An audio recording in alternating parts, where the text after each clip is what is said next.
Do you ever struggle for where to put sentiments on your handmade cards? In today's video, I'm going to show you a bunch of different samples of cards and explain to you why the sentiments work where they are placed. Sometimes we make a beautiful card and then at the 11th hour, we ask ourselves, where does the sentiment go? Help me, please. That's what I'm here to do today. To see my best tips on sentiment placement, stick around. That video is coming up next.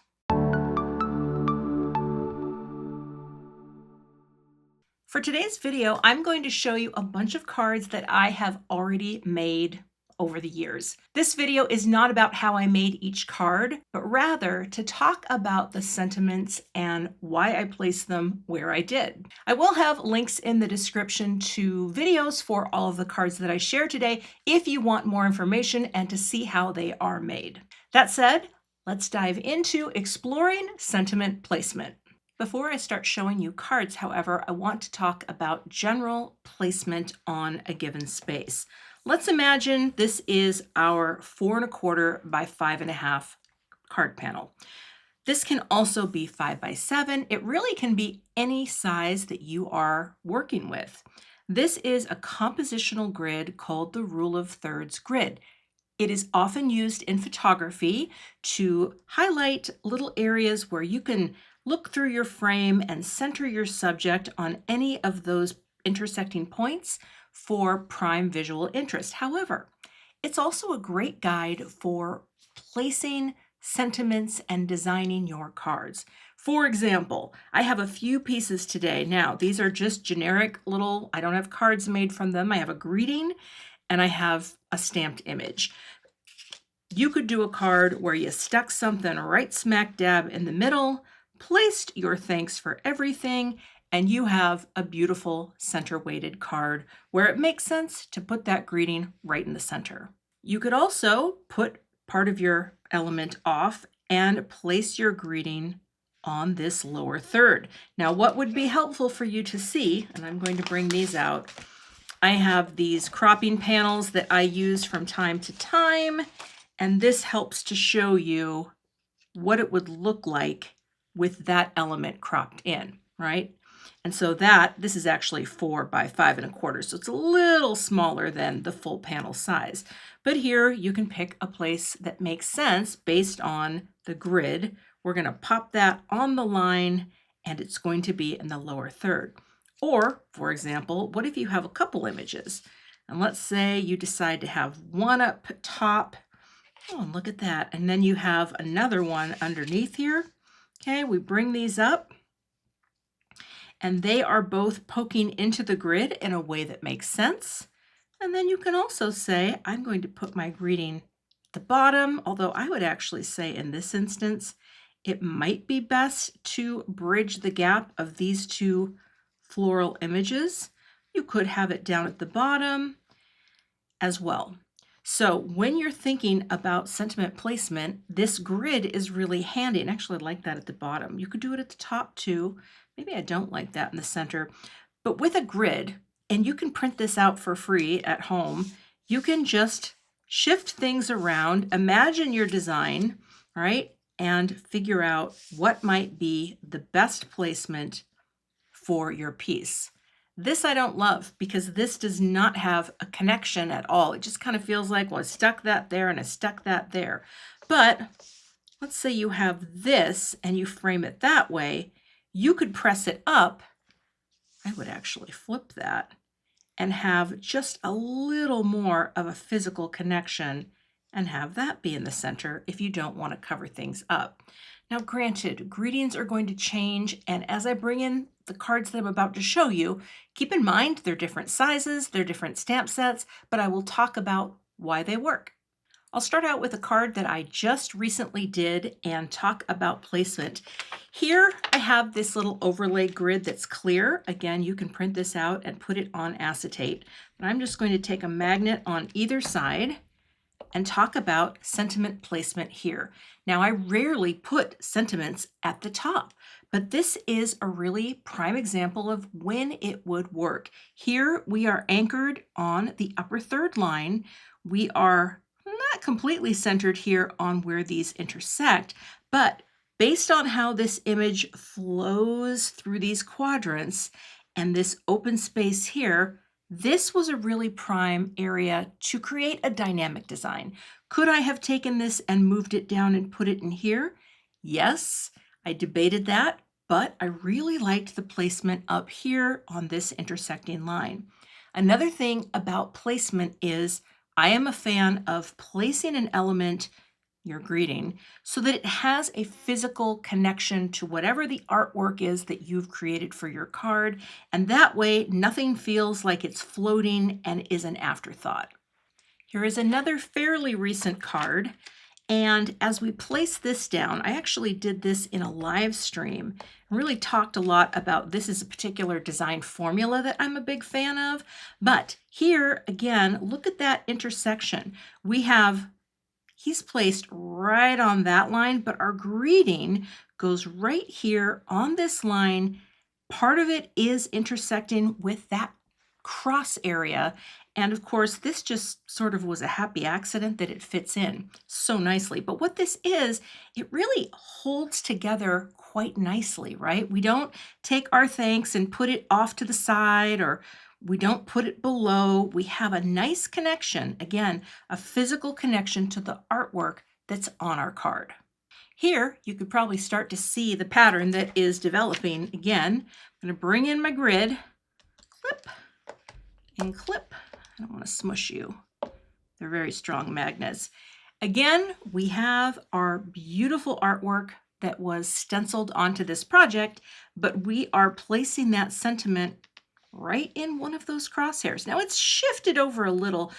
It's not perfectly centered because I didn't want to completely cover up that artwork. So I always make decisions based on what I'm actually creating, and I use my placement guide as just that, a guide. Design rules are meant to be played with. This is just hopefully going to help you start thinking about where does my sentiment go, and then what can I change to match my artwork the best.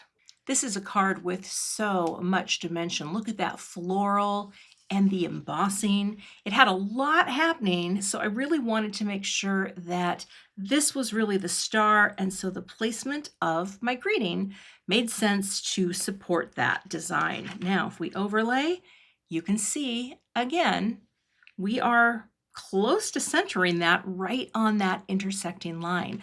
Also with this design, if you look at the composition, these two rows are full of visual information, and these are primarily open with the exception of that little bit of greeting that's dipping down. Another thing to keep in mind is that placement, that visual connection. Sending hugs looks good here. I don't think it would have looked as good if I had even dropped it down 1/4 of an inch, because my goal when designing a card is to make sure that all of the elements look like they go together and have really strong unity. The same thing goes with the placement around the greeting. This pulls your eye in, but it is all connected to the flower and creates a really solid design. Here is another card with lots of floral dimension, and I really wanted to get this one right and stick the landing, so it made perfect sense to take that beautiful design, right, and get that greeting basically on the lower third in between these two connecting points. See, it's shifted down a little, and again, you have to look at what you are creating and what your artwork is telling you to do. But again, dropping that down to have it be in the lower third works really well with this. And this is actually a really understated sentiment strip type of greeting. And sometimes when you have a lot going on with your design and your elements, it's really nice to take an understated greeting to place that as the greeting on your card. I realize that a lot of my card designs do hew to the more simple side, but sometimes that can be really helpful for talking about sentiment placement. Here we have a center weighted design with our sweet little elements, and I just centered and angled my little greeting to be right down in here. And I really took my time with this Again, simple sometimes takes me way longer than you would think, but I wanted to make sure that the greeting worked where I placed it. And again, this has a physical connection to the entire elements. I didn't put it down here floating. I didn't have it coming in as a banner. I put it here so that it was connected physically to the artwork that I was placing onto my design. Here's a card that uses the same artwork from the stamp set that I just showed you.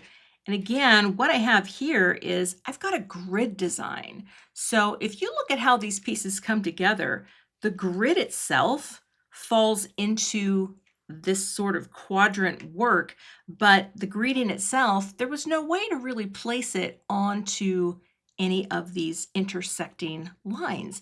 And that's okay too. Sometimes if you're working with a grid design, plugging a greeting into one of the openings in your grid makes perfect sense. Of course, here we have a lot of other things going on that tie this together. We have the repeating style of artwork. We have repeating black elements, black and white. So there are a lot of other ways to work with your sentiment placement, but especially here, this little die cut grid, it gave me the perfect place to put my greeting.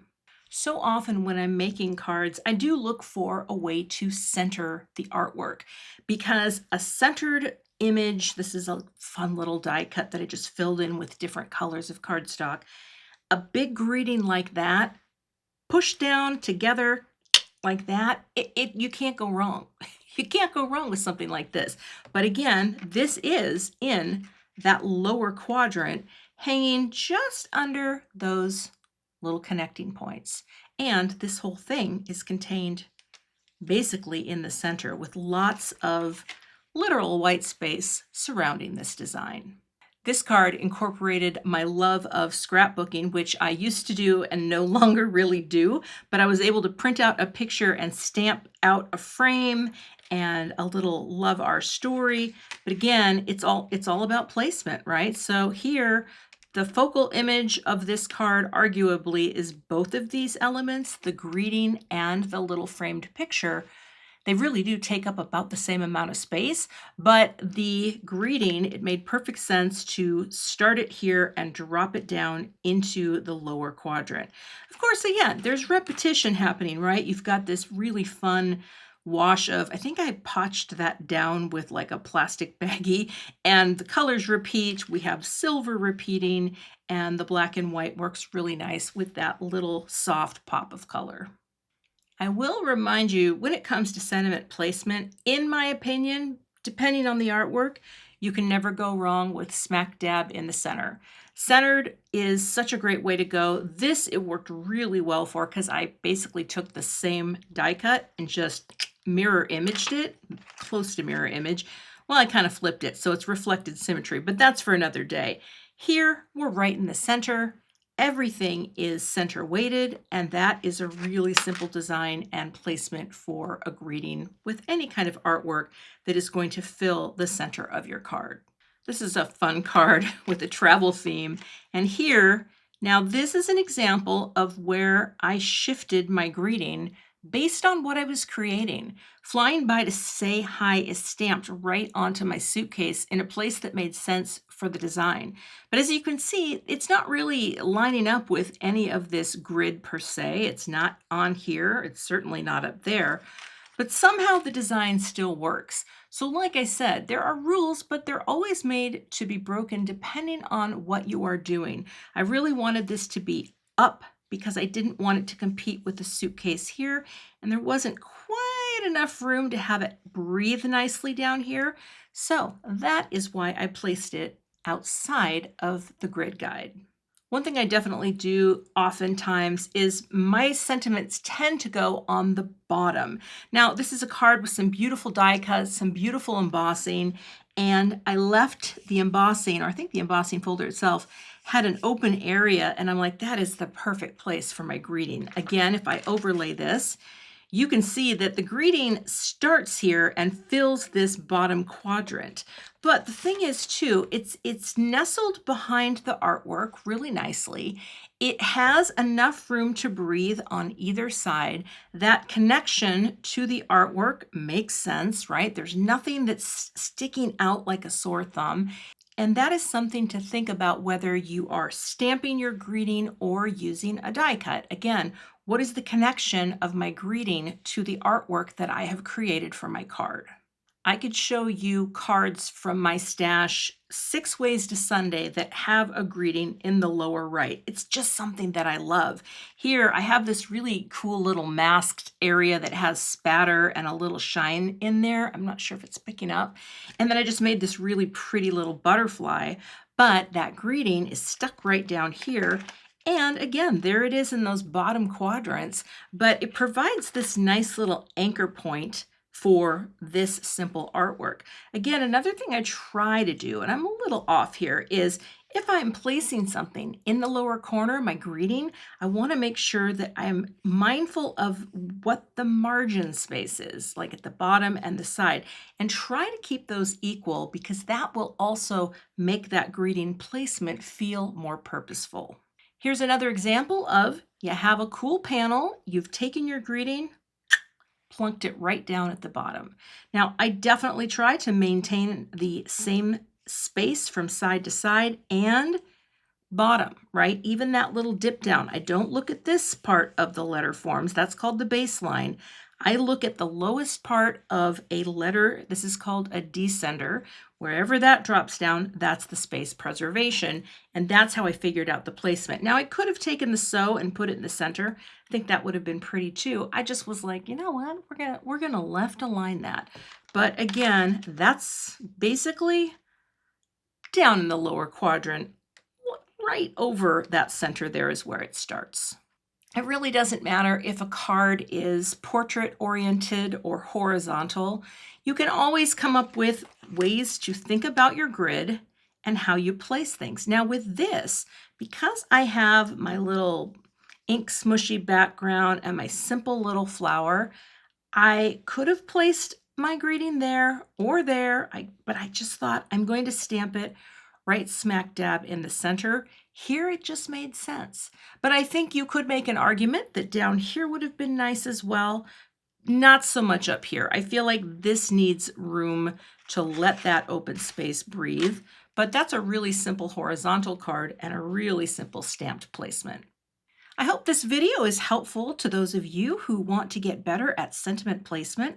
One thing I do on my YouTube channel is design reviews at the end of nearly all of my card videos, just to give a little more design education, because I firmly believe the more you know about design, the easier card design becomes. If you're not a subscriber to my channel, I'd love to have you. So please hit that subscribe button and be sure to hit the notification bell so that you don't miss the next time I post. I will pop a video up here that you might be interested in checking out. It's more on card design, and I'll see you in that video.